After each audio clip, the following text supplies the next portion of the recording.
something has changed because of that guy from Mississippi State. Dak Prescott has changed the culture, changed the face of the team. It's almost in spite of Jerry Jones, in spite of everything around him. He just walked in, day one, first preseason game, and he looked like he'd been doing this for about 5 years, like he'd been the franchise quarterback. He says the right thing. Oh, that's he what most does the impressive. right. What's that? That's what's most impressive about him, I think. I'm sorry, I didn't mean to cut you off. That's all right. If you hear him after, he never takes credit upon himself. No. He always gives the credit to the people who make him feel the defense and things like that. And that's where you're just like, yeah, he's the real deal. He's the real deal. And Zeke, in a very different way, is the real deal. I worry about Zeke off the field occasionally because he's been involved in some things I don't love. But the point is, when it's time to ball, he can ball. Yeah. And I think he's become the best running back in football. Is it even? Well, I won't argue with that now. Okay. Right now, he is. And I don't know why he's not in the conversation for MVP. Everybody, I know it's a quarterback award. It would be, but those two are vying for MVP. I think they're 50-50. But you know what I think? I think more so Zeke allows Dak to be that much better. Don't take that the wrong way, but because he takes some of the pressure off. That's why I'm saying Zeke should be a little bit ahead of Dak as far as MVP because anybody can turn around and hand the ball off. And remember, you know what I'm saying? Like you could put the whole offensive line in the MVP discussion. Oh, of course, right? Of because course. they make both of them look better than maybe they deserve to look. Of course. So the whole the mix of this. It feels so real to me. It feels special to me that I'm embracing the odds makers right now. I think they are the team to beat in the NFC. I think they're going to the Super Bowl. And again, this is always, it hinges, as you well know, on health.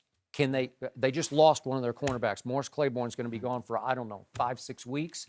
And they lost Barry Church, their starting safety. Maybe they can get away without both of them for 5 or 6 weeks. But the point is, that the team believes in itself like the Cubs had started. I was just going to say that. It feels like and this. I hated to think well, it's that true. way. It's true. Well, what about that guy that's like, okay, let's just say I got some ointment, and there's a little something, got little wings on, got a bunch of eyes. A bunch of eyes? Yep. That's really scary. And he gets into the ointment. Yep. See, you forgetting the fly that's gonna be in the ointment. What's that? Jerry. You know Jerry gonna get in that ointment. Boy, you is the captain of the petty table, boy. I tell you. You know Jerry. Nah, I don't think. You know Jerry's gonna do this. No, it's not. It's a new day, man. And like he said, I can't believe I'm saying this, but I believe it is a little bit cubbish in the sense of they're young. They don't know the past history of it. And again, I think with Junior over there running the show, because that's what I think is really was Steven. With him over there running the show, I think that's what they're playing more into. I don't think it is Jerry no more. I think Jerry. What about that third son when he come back? Tony Romo Jones. Listen, to me, Tony Romo, and I've watched Tony Romo on the sideline, I think Tony should start thinking about his future maybe a little bit beyond it. I wouldn't be surprised, and it's just me throwing this out here, I wouldn't be surprised if Tony, you know, his son, he can always get a job there. Tony looks like an offensive coordinator to me. You know what I'm saying? Like, I'm just saying, you know. Oh, man, here we go. Come on with it. How many guys you know walk away from $24 million? Jerry got enough money, he can give it to him and keep it rolling, especially with this guy, especially the contract you got on Dak. But he loves Tony.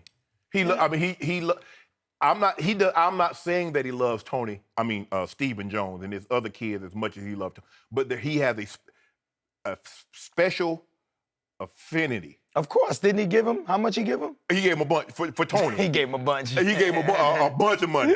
And because here's the thing, he believed in Tony Romo when really a whole lot of people did not. But you know why? I'm going to interrupt real quick.